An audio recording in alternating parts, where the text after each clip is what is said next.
अस्सलाम वालेकुम guys, welcome back to our channel. आज से जो हम डिस्कस करने वाले हैं इसमें फार्माकोलॉजी की सीरीज को डिस्कस करेंगे। सबसे पहले हम स्टार्ट करते हैं हमारे पास कंजेस्टिव हार्ट फेलियर और उसकी जो है ना फार्माकोलॉजिकल ट्रीटमेंट के हवाले से और उसकी पैथोफिजियोलॉजी वो भी आज डिस्कस करने वाले हैं। तो चलिए स्टार्ट करते हैं। इस लेक्चर में जो हमारे ऑब्जेक्टिव होंगे मेन, उसमें हम पैथोफिजियोलॉजी और complication of congestive heart failure ये डिस्कस करेंगे। देन हमारे पास उसमें जो फार्माकोलॉजिकल बेसिस उस पे जो ट्रीटमेंट है वो हम डिस्कस करने वाले हैं। लेक्चर आउटलाइन हो गई। इसके बाद अब बात करते हैं एक्चुअली हार्ट फेलियर होती क्या है। हार्ट फेलियर वो कंडीशन होती है जिसमें हार्ट अनेबल हो जाता है to pump adequate blood to the system. तो इस कंडीशन को जो हम हार्ट फेलियर का नाम दे रहे हैं, इसमें क्या होता है कि कार्डियक आउटपुट जो है ना हार्ट की वो डिक्रीज हो जाती है। Heart failure occur when cardiac output is inadequate to provide the oxygen needed by the body. तो इसमें वो कंडीशन आ जाती है जिसमें ऑक्सीजन जो है ना हमारी बॉडी में प्रॉपर जो है ना वो ट्रांसफर नहीं हो पा रही होती है, तो इस वजह से हार्ट फेलियर की कंडीशन आ जाती है। तो स्टार्ट करते हैं, how does a heart fail, कि हार्ट जो है ना एक्चुअली फेल कैसे होता है। इसकी जो एटियोलॉजी है वो वेरी करती है डिफरेंट वेज टू वेज। सबसे पहले अगर वर्कलोड इंक्रीज हो गया बॉडी पर, तो वर्कलोड को कंपनसेट करने के लिए हार्ट को जो है ना ज्यादा से ज्यादा पंप करना पड़ेगा। तो इस वजह से हार्ट के मसल में जो है ना हाइपरट्रॉफी हो जाएगी। हाइपरट्रॉफी की वजह से जो हमारे पास लेफ्ट वेंट्रिकल है उसमें डायलेशन आ जाएगी। तो इस डायलेशन को ओवरकम करने के लिए हार्ट फर्दर जो है ना वर्क ज्यादा करेगा, तो ये फर्दर जो है ना हार्ट फेलियर की तरफ चला जाएगा। तो इसकी ट्रीटमेंट की टाइप्स की बात करें तो इसमें जो है ना टू कंडीशन आ जाती हैं ट्रीटमेंट में। सबसे पहले हमारे पास होती है decrease symptom and slowing progression as much as possible during relatively stable period. कि स्टेबल पीरियड में जो है ना जो हमारे पास हार्ट फेलियर की सिम्टम्स आ रही हैं और उसकी जो प्रोग्रेशन है उसको कम करेंगे। दूसरे फेज में हमारे पास होती है managing acute episode of decompensated heart failure. के जो अगर एक्यूट हार्ट फेलियर की कंडीशन आ गई है तो उनके जो एपिसोड हैं उनको कंपनसेट करने के लिए, मींस के उसको डिकम्पनसेट मीन के उसको कम करने के लिए जो एक्टिविटीज की जाएंगी या ट्रीटमेंट दी जाएंगी वो कंडीशन आ जाती है। अब सबसे पहले हमारे पास सिम्टम्स और स्लो प्रोग्रेशन, दूसरे नंबर पे एक्यूट हार्ट फेलियर की जो है ना ट्रीटमेंट, ये हमारे पास होगी दो कंडीशन ट्रीटमेंट के हवाले से। अगर हम इसकी पैथोफिजियोलॉजिकल चेंजेस की बात करें तो इसमें जो है ना सबसे पहले हमारे पास होती है venous return, then outflow resistance, उसके बाद जो कंट्रैक्टिलिटी ऑफ मायोकार्डियम या हार्ट रेट, देन हमारे पास आती है साल्ट एंड वाटर रिटेंशन। अगर वेनस रिटर्न ज्यादा हो गया तो क्या होगा कि प्रील्यूड ज्यादा बढ़ जाएगा, तो हार्ट को जो है ना वो ज्यादा वर्क करना पड़ेगा। अगर आउटफ्लो रेजिस्टेंस बढ़ गया मींस के पेरिफेरल या सिस्टमेटिक जो सर्कुलेशन है उसमें अगर रेजिस्टेंस ज्यादा हो गया तो अब भी हार्ट को ज्यादा वर्क करना पड़ेगा। अगर मायोकार्डियम जो है ना उसकी कॉन्ट्रैक्टिलिटी है उसमें कोई डिस्टर्बेंस आ रही है मींस के अगर या कम या ज्यादा हो रही है तो भी ये हार्ट फेलियर की कंडीशन की तरफ चला जाएगा। Then salt and water retention, salt में हमारे पास सोडियम वगैरह उसकी रिटेंशन के लिए और वाटर रिटेंशन में हमारे पास जो अल्डोस्टेरोन सिस्टम है वो एक्टिवेट हो जाएगा। तो ये कंपनसेट करने के लिए इस कंडीशन को वो ज्यादा वर्क करेगा, तो भी जो है ना हार्ट जो है ना फेलियर की तरफ चला जाता है। अब सबसे पहले डिस्कस करते हैं वीनस रिटर्न की। वीनस रिटर्न से जो है ना हमारे पास क्या आ रहा है, प्रीलोड इंक्रीज हो रहा है due to low cardiac output. के हार्ट जो है ना वो प्रॉपर ब्लड को ट्रांसफर नहीं कर पा रहा बॉडी की तरफ, तो इस वजह से कार्डियक आउटपुट डिक्रीज हो रही है। कार्डियक आउटपुट का जो काउंट है वो डिक्रीज हो जाएगा। तो होगा क्या कि ब्लड वॉल्यूम जो है ना वो रिमेन रहेगा आफ्टर सिस्टोल। सिस्टोलिक में जो है ना ब्लड का वॉल्यूम वो मेंटेन रहेगा या कुछ उसमें जो है ना बाकी रह जाएगा रिमेन्स उसके। Then increase stretch of myocardial fibre, के मायोकार्ड फाइबर जो है ना उनकी स्ट्रेचिंग वो इंक्रीज हो जाएगी। देन हमारे पास क्या होगा ये कंडीशन के बाद हार्ट फेलियर जो है ना वो ज्यादा हो जाएगा, एक्यूट की तरफ चला जाएगा और हार्ट जो है ना वो प्रॉपर्ली रिस्पॉन्स नहीं कर पा रहा होगा। एज हार्ट फेलियर वर्सन, जो हमारे पास प्रीलोड की कंडीशन है वो इंक्रीज हो जाती है। ठीक है, इसके रिजल्ट में हमारे पास आ रहा होता है डिस्पनिया हो जाती है, हेपेटिक एनलार्जमेंट आ जाती है, एसाइटिस होना स्टार्ट हो जाती है और एडिमा की कंडीशन आ जाती है। अब आफ्टर लोड की बात है तो आफ्टर लोड जो है वो आउटफ्लो रेजिस्टेंस होती है, मींस के जो हमारे पास सिस्टमेटिक सर्कुलेशन है उसमें अगर रेजिस्टेंस आ रही है तो क्या होगा कि हार्ट को ब्लड पंप करने के लिए ज्यादा से ज्यादा फोर्स ऑफ कंट्रैक्शन की जरूरत पड़ेगी, तो ये जो है ना हार्ट फेलियर की तरफ लीड कर सकती है। आफ्टर लोड में होता क्या है, resistance against which the heart must pump blood, ठीक हो गया, कि वो रेजिस्टेंस जिसके अगेंस्ट द हार्ट ने ब्लड को पंप करना है, ये हमारे पास क्या है, आउटफ्लो रेजिस्टेंस या आफ्टर लोड कहलाती है। इसमें पुल्मोनरी रेजिस्टेंस एंड सिस्टमैटिक रेजिस्टेंस दोनों आ जाती हैं। अगर हार्ट से लंग्स की तरफ ब्लड जा रहा है और लंग्स की जो वेसल्स हैं उनमें या लंग्स में कोई रेजिस्टेंस आ रही है तब भी हार्ट को ज्यादा पंप करने की जरूरत पड़ेगी। अगर सिस्टमैटिक सर्कुलेशन लाइक अयोर्टा की तरफ जा रहा है या वेनस रिटेंशन हो रही है तो अगर उसमें कोई रेजिस्टेंस आ रही है तो हार्ट को जो है ना ज्यादा कंट्रैक्टिलिटी की जरूरत होगी, वो ज्यादा रेजिस्टेंस को जो है ना बेयर कर रहा होगा, तो इस वजह से उसका वर्क लोड वो इंक्रीज हो जाएगा, तो ये भी कंडीशन जो है ना हार्ट फेलियर की तरफ लेके जा सकती है।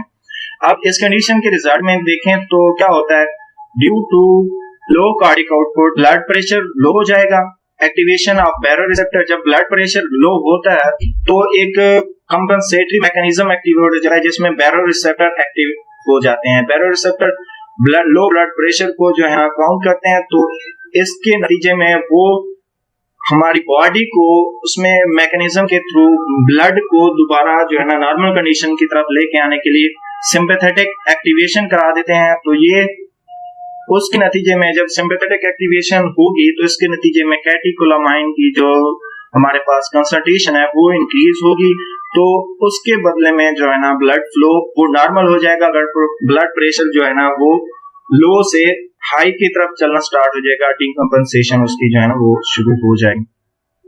देन अगर कार्डिक आउटपुट लो होती है तो रेनल ब्लड फ्लो जो है ना वो भी लो हो जाएगा। तो रेनल ब्लड फ्लो जब लो होता है तो हमारे पास RAA सिस्टम मींस के रेनल एंजियोटेंसिन अल्डोस्टेरोन सिस्टम ये एक्टिव हो जाएगा, जो कि हमारे पास कंट्रीब्यूट करता है टू सिंपैथेटिक एक्टिवेशन के। सिंपैथेटिक एक्टिवेशन होगी तो कैटेकोलामाइन की जो कंसंट्रेशन है वो इंक्रीज करेगी, तो कार्डिक आउटपुट जो है ना वो कंपनसेट होना स्टार्ट हो जाएगी।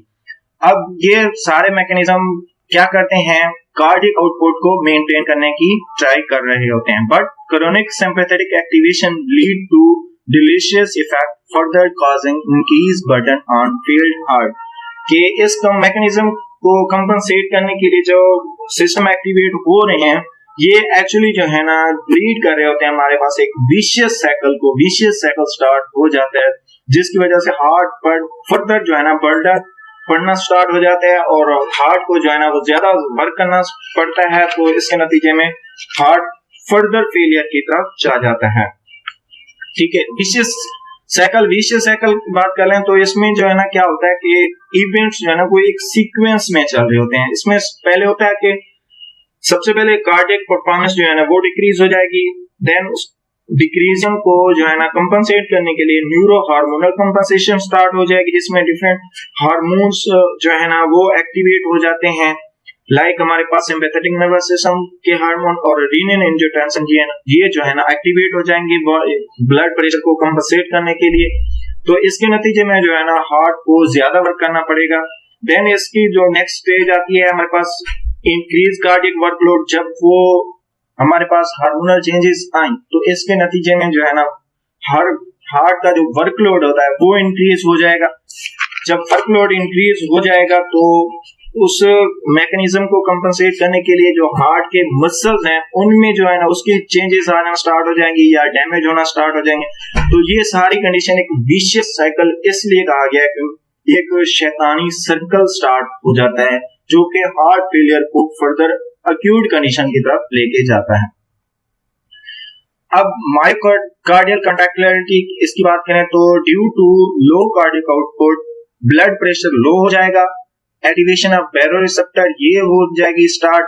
उसके बाद ये बैरोरिसेप्टर जब एक्टिवेट हो जाएंगे तो ये सिंपैथेटिक सिस्टम में बीटा जो हमारे पास बीटा 1 रिसेप्टर है उनको एक्टिवेट कर देंगे, जो कि हमारे पास force of contraction of the heart होती है उसको इनहांस करने की कोशिश करेंगे और हार्ट रेट जो है ना वो बढ़ जाएगा ताकि जो कार्डियक आउटपुट है वो मेंटेन हो जाए। But chronic sympathetic activation lead to deleterious effect further causing increased burden on failed heart।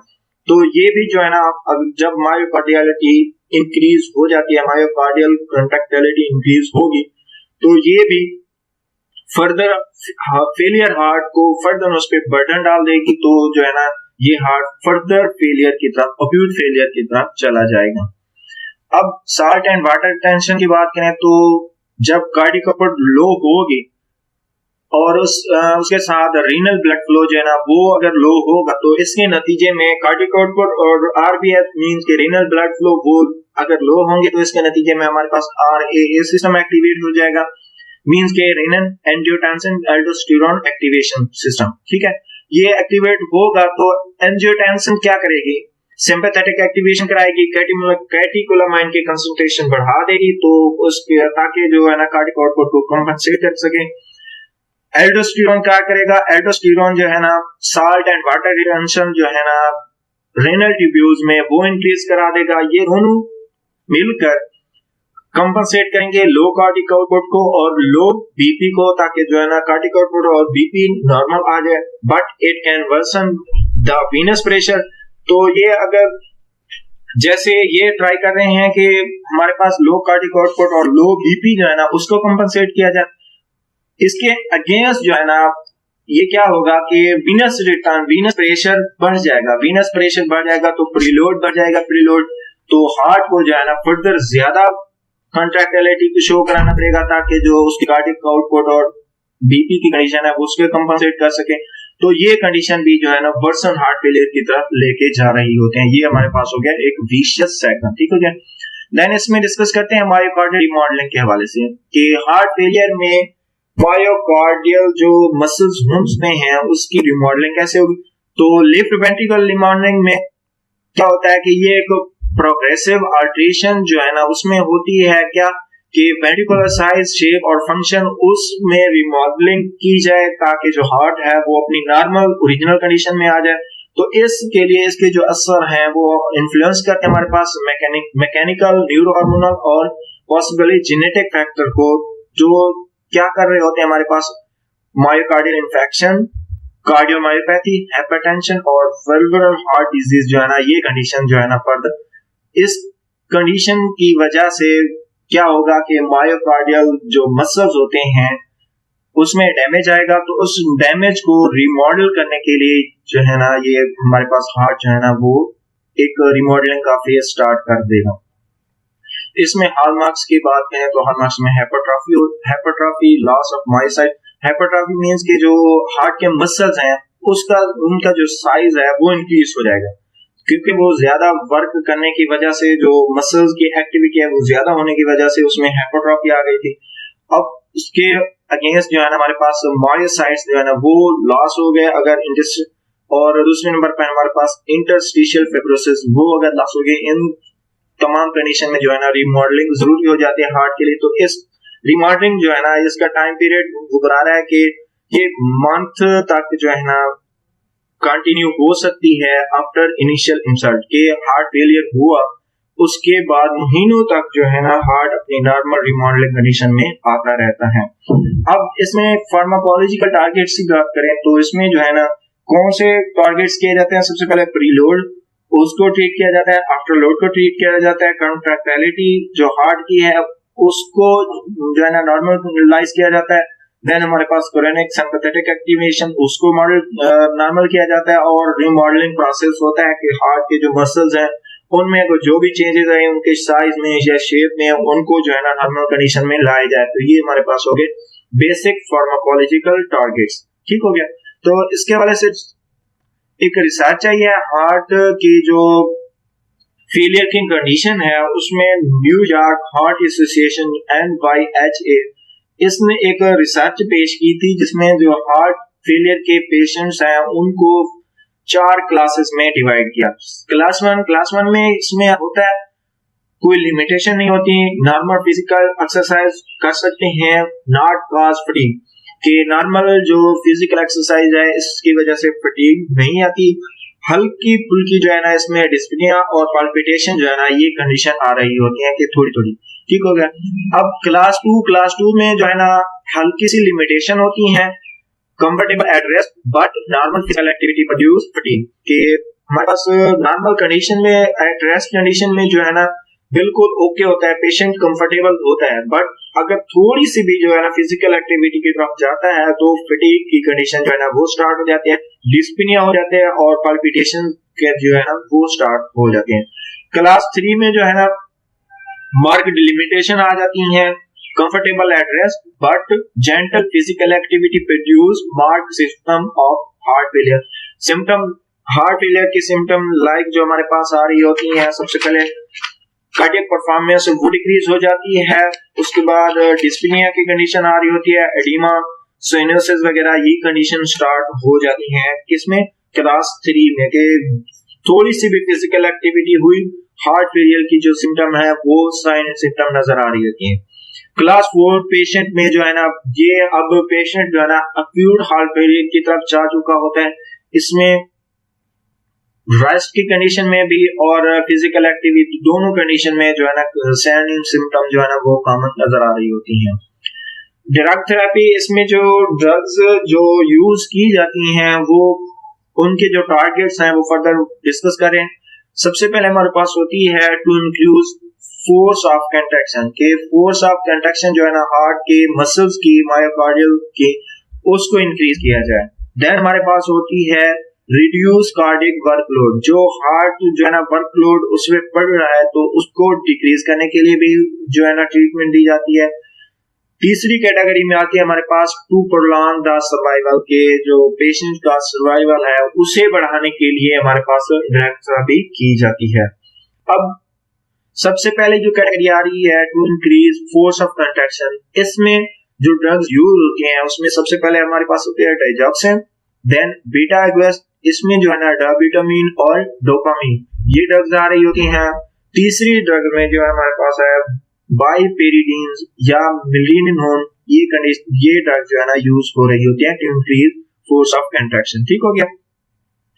अब दूसरी कैटेगरी में टू रिड्यूस वर्कलोड, तो कार्डियक वर्कलोड को डिक्रीज करने के लिए हमारे पास जो ड्रग्स यूज हो रही है उसमें हमारे पास है वेनोडाइलेटर्स, उसमें डायूरेटिक्स और नाइट्रेट्स यूज हो रही होती हैं। दूसरी ड्रग में इसमें आफ्टर लोड को डिक्रीज करने के लिए जो है ना एट्रियल वासोडाइलेटर ये दी जा रही होती हैं। तीसरी फेज में ये हमारे पास होती है प्रीलोड और आफ्टर लोड दोनों को ट्रीट करने के लिए या उसके जो डिक्रीज करने के लिए हमारे पास ACEI मींस के एंजियोटेंसिन कन्वर्टिंग एंजाइम इनहिबिटर, जो एंजाइम हमारे पास एंजियोटेंसिन 1 को एंजियोटेंसिन 2 में कन्वर्ट कर रहा होता है उसको इनहिबिट करने के लिए जो ड्रग्स हैं वो यूज की जा रही होती हैं। देन हमारे पास एंजियोटेंसिन रिसेप्टर ब्लॉक करके फुल हमारे पास जो एंजियोटेंसिन का रिसेप्टर है उसे ही ब्लॉक किया जा रहा है, ये ड्रग्स यूज की जा रही होती हैं। इसमें नाइट्रेट्स और सोडियम नाइट्रोपर्सुएट ये ड्रग्स जो है ना कॉमनली यूज होती हैं।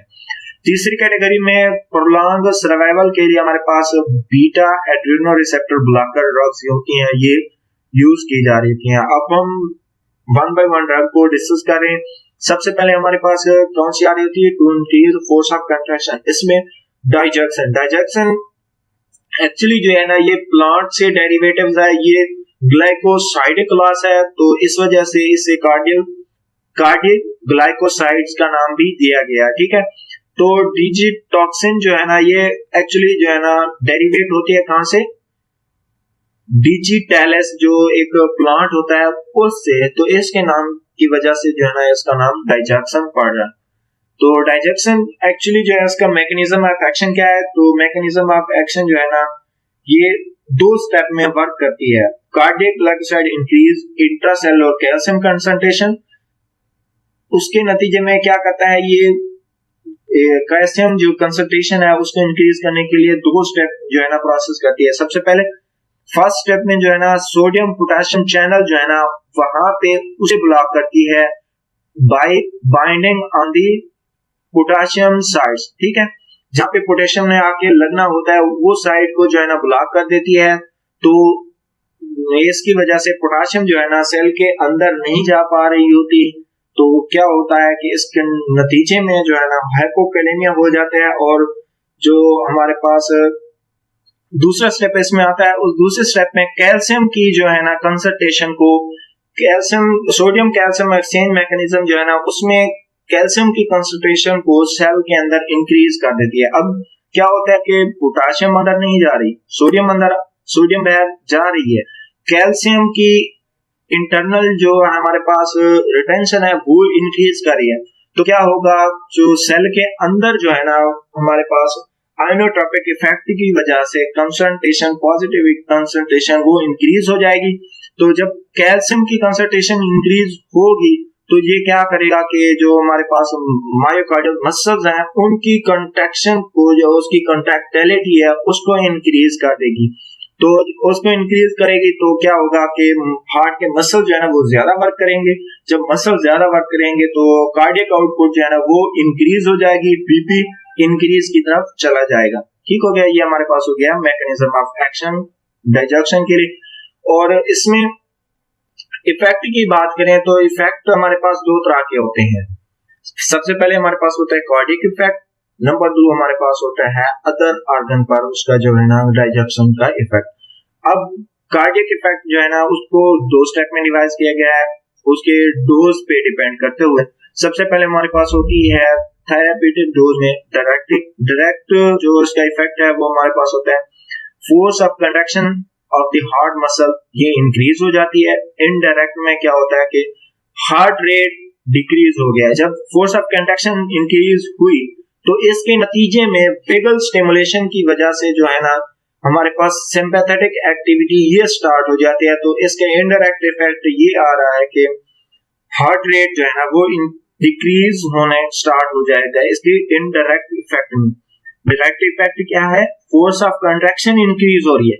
फोर्स ऑफ कंट्रैक्शन इंक्रीज जब होती है, हार्ट के मसल्स की कॉन्ट्रैक्टिलिटी बढ़ जाती है, तो इस कॉन्ट्रैक्टिलिटी के बढ़ने की वजह से वेगल स्टिमुलेशन जो है ना वो जाती है हमारे हायर ब्रेन सेंटर की तरफ। तो उसके नतीजे में हमारे पास सिंपैथेटिक एक्टिविटी की वजह से ये हार्ट रेट को जो है ना लो कर देती है, जो कि इस हार्ट रेट जब लो होगा तो ये लीड करेगा हमारे पास एट्रियोवेंट्रिकुलर जो वाल है ये भी वो ब्लॉक हो जाएगा। उसके अलावा जो हमारे पास साइनस ब्रेडिकार्डिया ये हो जाएगी, देन हमारे पास कार्डियक अरेस्ट हो जाएगा। ये है कि हमारे पास इनडायरेक्ट इफेक्ट डाइजेशन के। ठीक होगा, किस डोज पे, थेराप्यूटिक डोज पे। अब अगर बात करें हायर कंसंट्रेशन पर कि हाई पोटेंसी ड्रग की बॉडी में इनटेक कर ली गई तो इसकी वजह से डायरेक्ट इफेक्ट होएगा हमारे पास हार्ट के मसल की जो ऑटोमेटिसिटी है वो इंक्रीज हो जाएगी। इसके इनडायरेक्ट इफेक्ट में देखें तो ये हमारे पास सिंपैथेटिक एक्टिवेशन स्टार्ट करा रही है। तो ये दोनों जो है ना लीड करते हैं एरिथमिया की तरफ कि हमारे पास जो हार्ट का एक रिदम बन रहा होता है उसमें जो है ना एबनॉर्मैलिटी आ जाती है। तो ये हमारे पास हो गए फार्माकोलॉजिकल एक्शन ऑफ डाइजेशन दोनों डोजेस के हवाले से, थेराप्यूटिक डोज पर भी और हायर कंसंट्रेशन पर भी। अब ये हमारे पास हो गए heart failure with atrial fibrillation, ये स्टार्ट हो जाएगी। उसके बाद ट्रीटमेंट ऑफ एट्रियल रिथमिया, इसकी कंडीशन में जो है ना ये हमारे पास डाइजेशन जो है ना यूज हो रही होती है। पहली कंडीशन हार्ट फेलियर में जिसमें एट्रियल फिब्रिलेशन हो रही है उस कंडीशन में भी यूज होगी डाइजेशन। दूसरे नंबर पे अगर एट्रियल इरिथमिया हो रहा है तो उस कंडीशन में भी जो है ना डाइजेशन यूज की जाती है। इसके एडवर्स इफेक्ट की बात करें तो जो अदर दूसरे ऑर्गन पर इसके इफेक्ट पड़ते हैं उसमें सबसे पहले सीएनएस पे मींस के सेंट्रल नर्वस सिस्टम जो हमारे पास बढ़ रहा होता है उस पर जो इफेक्ट आता है उसमें क्या होता है कि डिसओरिएंटेशन स्टार्ट हो जाती है, हेलुसिनेशन होगी, विजुअल डिस्टर्बेंस होगी। जीआईटी पर इसका इफेक्ट देखें तो एएनवीडी की कंडीशन आ जाती है, मींस के एनोरेक्सिया स्टार्ट हो जाएगा, नोसिया होगी, वोमिटिंग और डायरिया की कंडीशन जो है ना ये कॉमन इसमें आती है। ड्यू टू स्टेरॉइड स्ट्रक्चर इसमें जो है ना गायनेकोमेस्टिया जो है ना ये हो जाएगी। कार्डियोवास्कुलर सिस्टम जो है ना उसकी बात करें तो इसकी वजह से वेंट्रिकुलर इरिथमिया स्टार्ट हो जाएगा। इंटरेक्शन विद इलेक्ट्रोलाइट्स के इलेक्ट्रोलाइट्स की बात करें तो जैसे हमने पीछे इसके मैकेनिज्म ऑफ एक्शन में देखा कि इसने जो है कैल्शियम चैनल को बुला के पोटेशियम चैनल को बुला के, जब पोटेशियम चैनल ब्लॉक हो जाएंगे तो सेल में पोटेशियम की कंसंट्रेशन जो है ना वो डिक्रीज हो जाएगी। तो इसके नतीजे में क्या होगा कि हाइपोकैलेमिया स्टार्ट हो जाएगा। देन हाइपरक्लेसीमिया जैसे कि हमने बात की कि कैल्शियम की जो कंसंट्रेशन है वो सेल में इनहांस हो जाएगी, तो इसकी वजह से हाइपरक्लेसीमिया हो जाएगा। इन दोनों कंडीशन की वजह से जो है ना सेल के अंदर टॉक्सिसिटी जो है ना वो कंडीशन आ रही होती है। ये हमारे पास हो गई डाइजेक्शन के हवाले से उसकी ट्रीटमेंट। अब ये डाइजेक्शन जो है ना एक्चुअली हार्ट फेलियर को करेक्ट कैसे करती है? सबसे पहले due to force of contraction increase, cardiac output increase होगी, तो कार्डियक आउटपुट इंक्रीज होने की वजह से रीनल ब्लड फ्लो जो है ना वो इंक्रीज हो जाएगा। तो जो हमारे पास एलेग्रिया की कंडीशन आ रही होती है उससे पेशेंट को जो है ना वो रिलीव हो रहा होता है। देन इसमें due to better tissue perfusion relieve in cyanosis के साइनोसिस जो पेरिफेरल साइनोसिस की कंडीशन आ रही थी, बेटर टिश्यू परफ्यूजन की वजह से अब उनको जो है ना ऑक्सीजन की सप्लाई जो है ना वो प्रॉपर मिल रही है, तो इस वजह से साइनोसिस भी जो है ना रिलीव हो जाएगा। Then due to blockage of AV node conducting tissue slow ventricular rate, जब एवी नोड जो है ना उसकी ब्लॉकेज होगी तो वेंट्रिकुलर रेट जो है ना वो स्लो हो जाएगा। जब वेंट्रिकुलर रेट जो है ना स्लो होगा तो जो टैकीकार्डिया की जो कंडीशन आ रही थी वो भी जो है ना करेक्ट हो जाएगी। चौथे नंबर पे due to increase cardiac output better emptying of the ventricles के वेंट्रिकल से जो है ना ब्लड उसके इम्पीटिंग जो है ना वो प्रॉपर हो रही होगी। जब जो वो प्रॉपर होगी तो इसकी नतीजे में जो है ना वेनस रिटर्न वो इंक्रीज कर रही होगी। जब वेनस रिटर्न इंक्रीज करेगी तो इसकी वजह से टिश्यू को रिलीफ होगा from the congestion in the lungs and liver and reduction of oedema, relieve of dyspnoea. ये इन तमाम कंडीशन से जो है ना वो हमारे पास रिलीव हो रहा होगा पेशेंट को। Better results are obtain in patient with atrial fibrillation than with the normal rhythm. ठीक हो गया। इसलिए डाइजेक्शन के यूज से जो है ना एक एट्रियल फिब्रिलेशन जो है ना उसकी कंडीशन वो नॉर्मल रिथम की तरफ मूव करती है। ठीक हो गया। ये हमारे पास होगी कि डाइजेक्शन जो है ना एक्चुअली ट्रीट कैसे करती है हार्ट फेलियर को। देन दूसरे नंबर पे हमारे पास आ रही है बीटा एगोनिस्ट। बीटा एगोनिस्ट में हमारे पास डोपामिन और डोपामिन, इन ड्रग्स की बात करें तो सबसे पहले डोपामिन का मैकेनिज्म ऑफ एक्शन देखें तो ये हमारे पास जो बीटा 1 रिसेप्टर बन रहे होते हैं, ये बीटा 1 रिसेप्टर के लिए जो है ना ये सिलेक्टिव ड्रग है। ठीक हो गया। ये बीटा 1 रिसेप्टर पर ही एक्टिव होगी। ठीक हो गया। इसके फार्माकोलॉजिकल एक्शन की बात करें तो कार्डियक आउटपुट को जो है ना ये इंक्रीज कर रही होती है। ठीक हो गया। रूट ऑफ इन्वेस्टिगेशन में जो है ना ये गिवन बाय आईवी इन्फ्यूजन के इंट्रावेनस जो है ना ये इसके रूट ऑफ एडमिनिस्ट्रेशन है।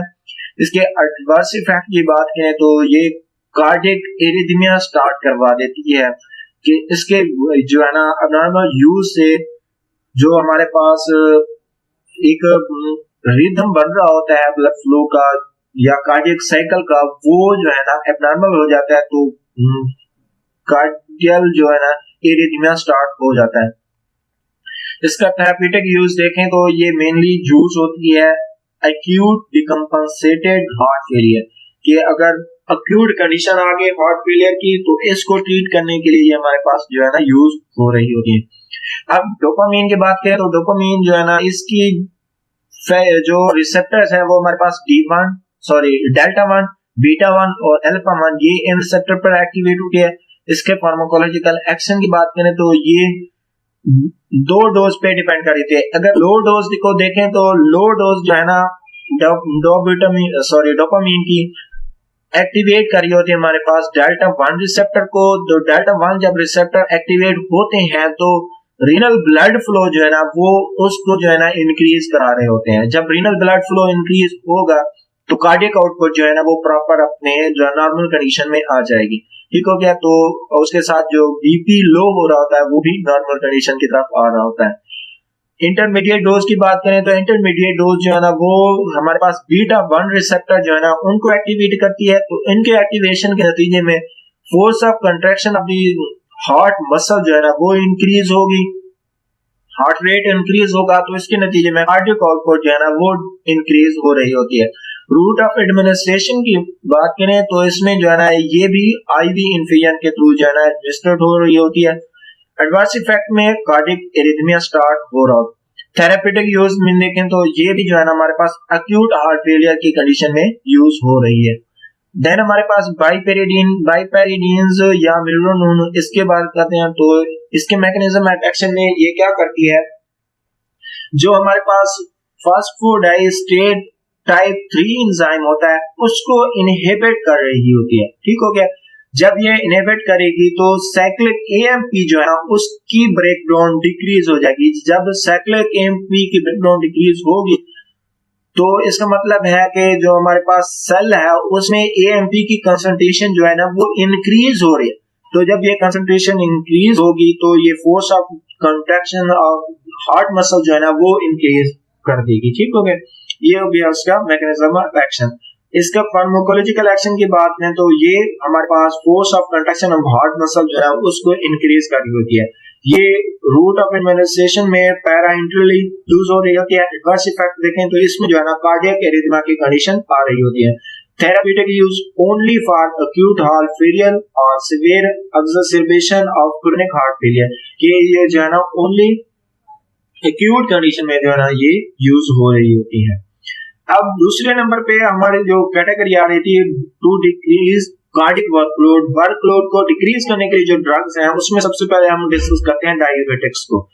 ठीक हो गया। डायूरेटिक्स में इसका मैकेनिज्म ऑफ एक्शन की बात करें, सबसे पहले हमारे पास इसमें ड्रग जो है ना हाइड्रोक्लोरोथियाजिन, और दूसरे नंबर पे हमारे पास होती है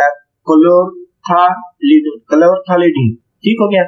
ये ड्रग्स आ रही हैं, ये क्या एक्चुअली करती हैं, इनहिबिट करती हैं हमारे पास सोडियम क्लोराइड जो सिम्पोर्ट होते हैं उनको इनहिबिट कर रही होती हैं। इसके फार्माकोलॉजिकल एक्शन की बात करें तो ये हमारे पास माइल्ड डायूरेसिस एक्शन और उसके साथ साथ जो है ना वेनोडाइलेशन एक्शन ये हो रहे होते हैं इसके डायूरेटिक्स की वजह से। ठीक हो गया। Can cause salt and water excretion and reduction of preload, कि इसमें जो है ना साल्ट और वाटर की जो एक्सक्रीशन है उसको रिड्यूस कर रही होती है हमारे पास ये डायूरेटिक्स। तो जब साल्ट और वाटर की एक्सक्रीशन जो है ना वो रिड्यूस होगी तो ज्यादा से ज्यादा जो है ना क्या होगा कि जो प्रीलोड है उसमें रिडक्शन आ रही होगी। इसके रूट ऑफ एडमिनिस्ट्रेशन को देखें तो लॉन्ग ड्यूरेशन के लिए गिवन ओरली। ठीक हो गया। एडवर्स इफेक्ट में इलेक्ट्रोलाइट इम्बैलेंस हो जाता है। थेराप्यूटिक यूज ये हमारे पास यूज हो रही होती है क्रोनिक हार्ट फेलियर के लिए, usually in combination with other drugs. ठीक हो गया। अब डायूरेटिक्स में हमारे पास फ्यूरोसेमाइड, ये ड्रग इसकी मैकेनिज्म ऑफ एक्शन की बात करें तो ये हाईली पोटेंट लूप डायूरेटिक्स होती है और इनहिबिट करती है हमारे पास सोडियम पोटेशियम क्लोराइड सिम्पोर्ट जो है ना उसको इनहिबिट करती है। फार्माकोलॉजिकल एक्शन की बात करें तो इसमें जो है ना डायूरेसिस एक्शन आ रहे होते हैं, उसके अलावा वेनोडाइलेशन हो रही होती है और हमारे पास decrease in LV left ventricular जो फिल्म प्रेशर है उसमें भी जो है ना डिक्रीज आ रही होती है इसके एक्शन में। ठीक हो गया।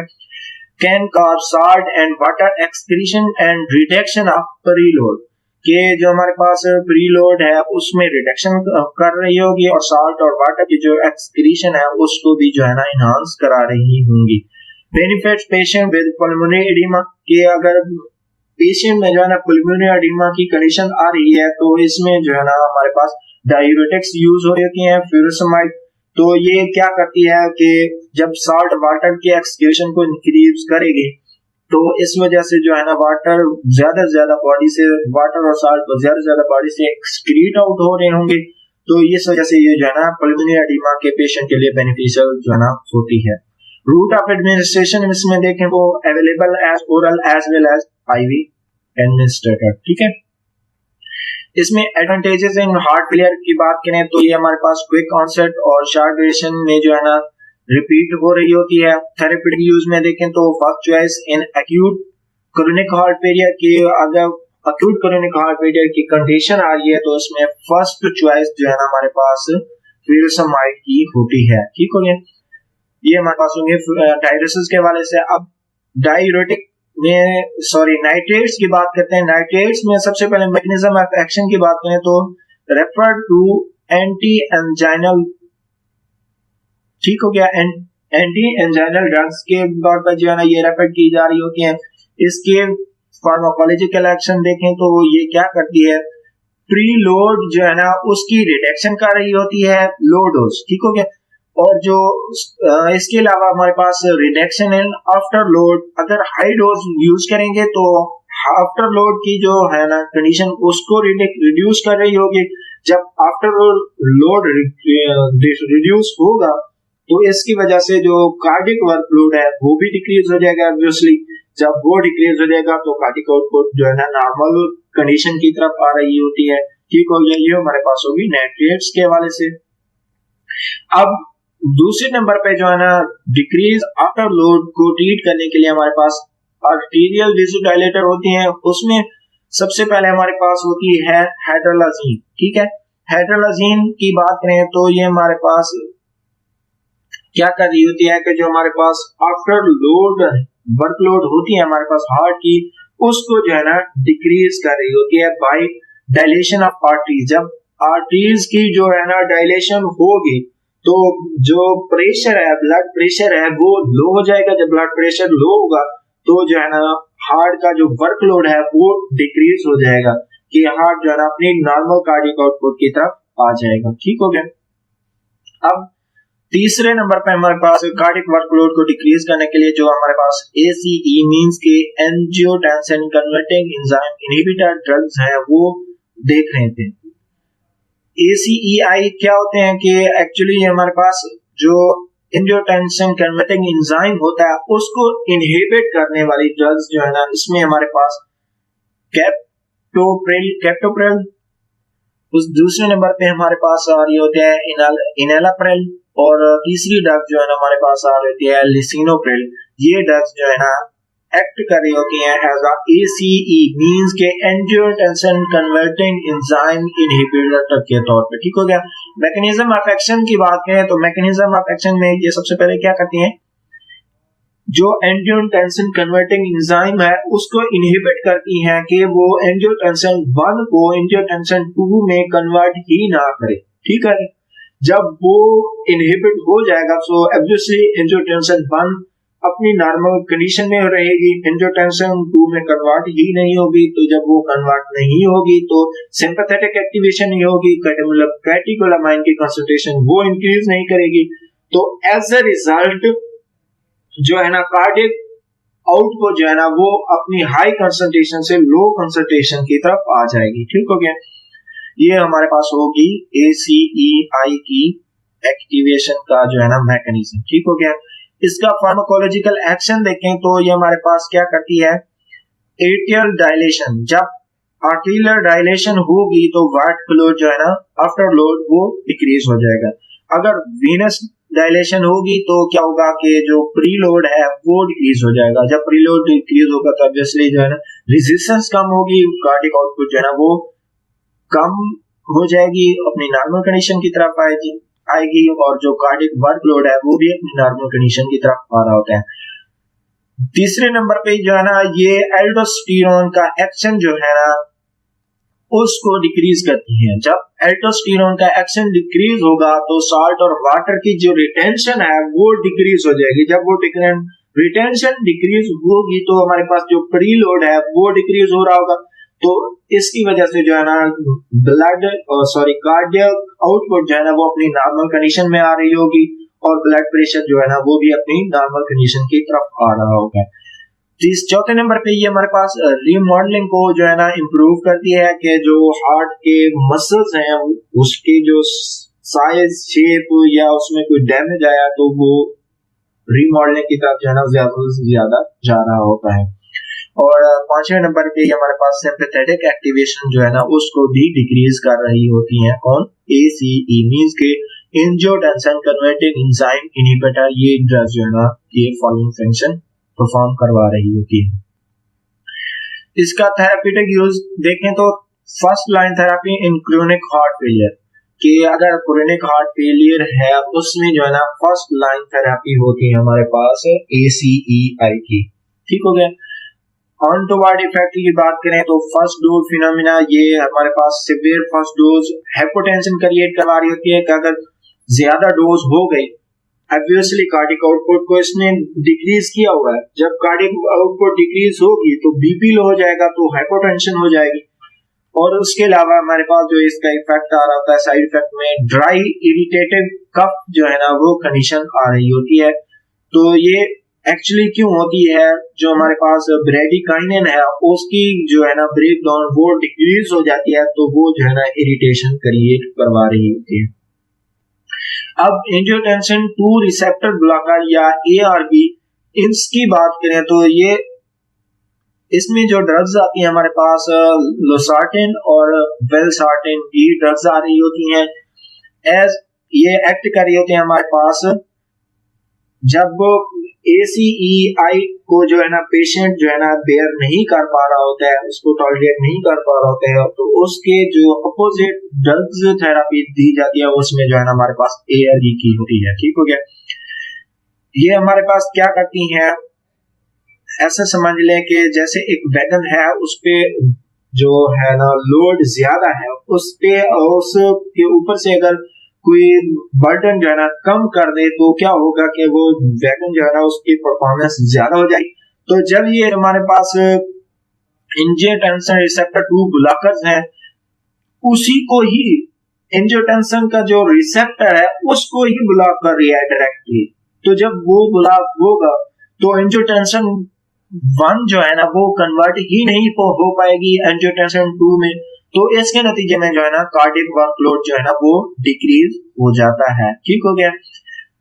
और आगे जो हमारे पास जो है प्रोलॉन्ग सर्वाइवल के लिए बीटा एड्रीनो रिसेप्टर ब्लॉकर जो है ना ये ड्रग्स, ये इसमें जो है ना हमारे पास आ रही होती है कार्बिडिलोल, उसके अलावा हमारे पास आ रही होती है बिसोप्रोलोल और मेटोप्रोलोल। ये क्या करती हैं, हमारे पास बीटा एड्रीनो रिसेप्टर्स हैं उनको ये जो ड्रग्स हैं वो ब्लॉक कर रही होती हैं। जब वो एड्रीनो रिसेप्टर ही ब्लॉक हो जाएंगे तो जो वर्कलोड है कार्डिक वर्कलोड वो अपनी नॉर्मल कंडीशन की तरफ आ जाएगा। ठीक हो गया।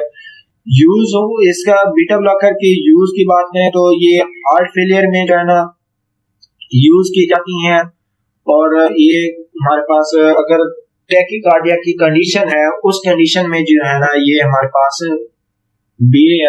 एड्रीनो रिसेप्टर ब्लॉकर जो है ना ये ड्रग यूज हो रही होती है। इसके बेनिफिशियल इफेक्ट देखें तो इसमें सबसे पहले हमारे पास क्या होता है, preventing changes caused by chronic activation of sympathetic nervous system, कि हार्ट फेलियर हुआ सिंपैथेटिक एक्टिवेशन की वजह से जो क्रोनिक चेंजेस आ रही होती है उनको जो है ना प्रिवेंट कर रही होती है। नंबर 2 पे हमारे पास जो हार्ट रेट इंक्रीज हो गया हार्ट फेलियर की वजह से उसको जो है ना डिक्रीज कर रही होती है। नंबर 3 पे हमारे पास रेनन की जो रिलीज है उसको भी डिक्रीज कर रही होती है। ठीक हो गया। देन ये क्या करती है, प्रिवेंट करती है हमारे पास डायरेक्ट इफेक्ट ऑफ नॉरएड्रेनालिन और angiotensin on cardiac muscle fibre, कि जब नॉरएड्रेनालिन और एंजियोटेंसिन के जो रिसेप्टर्स हैं उनके इफेक्ट को ही जो है ना ये स्टॉप कर रही है, तो ऑब्वियसली जो है ना हार्ट रेट जो है ना अपनी नॉर्मल कंडीशन की तरफ आ जाएगा, रेनन जो है ना उसकी रिलीज उस डिक्रीज हो जाएगी। ठीक हो गया। इंप्रूवमेंट्स में देखें तो इंप्रूवमेंट्स में जो है ना क्या होता है कि राइज इन इजेक्शन फ्रैक्शन के जो हमारे पास इजेक्शन फ्रैक्शन है उसमें राइज आ रहा होगा, हार्ट रेट जो अपने एब्नॉर्मल कंडीशन से बियॉन्ड हो गया था वो स्लो हो जाएगा। उसके बाद जो हार्ट फेलियर की सिम्टम्स हैं उसमें भी जो है ना रिडक्शन होना स्टार्ट हो जाएंगी। इसके ड्रॉबैक्स देखें तो initial exacerbation of symptom, worsening of heart failure. ठीक है, इनिशियल जो हमारे पास हार्ट फेलियर की वर्सनिंग कंडीशन है वो स्टार्ट हो जाएंगी। ठीक हो गया। ये उसके एक ड्रॉबैक में ये भी आता है कि ये ओनली एक्सपीरियंस जो कार्डियोलॉजिस्ट हैं वो यूज करवा रहे होते हैं, बिकॉज ये एक कंडीशन में जो है ना हार्ट फेलियर को ट्रीट कर रही है, लेकिन इनिशियली ये इसकी कंडीशन ये है कि हार्ट फेलियर को वर्सन कर रही होती है। तो इस वजह से जो है ना जो कार्डियोलॉजिस्ट एक्सपीरियंस कार्डियोलॉजिस्ट हैं वो मुख्तलिफ जो कम्बिनेशन के थ्रू जो है ना ये ड्रग को यूज करवा रहे होते हैं। ठीक हो गया, ये हमारे पास हो गई हमारे पास कंजेस्टिव हार्ट फेलियर, उसकी ट्रीटमेंट और उसकी जो है ना ड्रग थेरेपी के हवाले से। Thank you so much. अगर कोई क्वेश्चन है तो आप कमेंट सेक्शन में जरूर पूछ सकते हैं। Thank you.